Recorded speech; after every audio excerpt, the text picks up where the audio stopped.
bringing back the background. So this is starting to look better with some transparent pixels, but yeah, we need to do a little bit more work. It'd be nice if we could make a more gradual transition between what's transparent and what's visible. It turns out we can, and the secret sauce is using Blend If.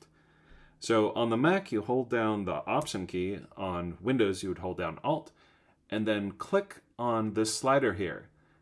And what was once one slider becomes two sliders. So it has a left half and a right half.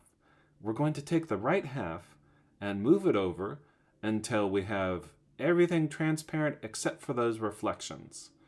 And let's see, where is that? About 243? Okay, yeah, 243, that looks pretty good. Okay, so we now have a bit of a haze of the glass, and then we definitely have the reflections showing.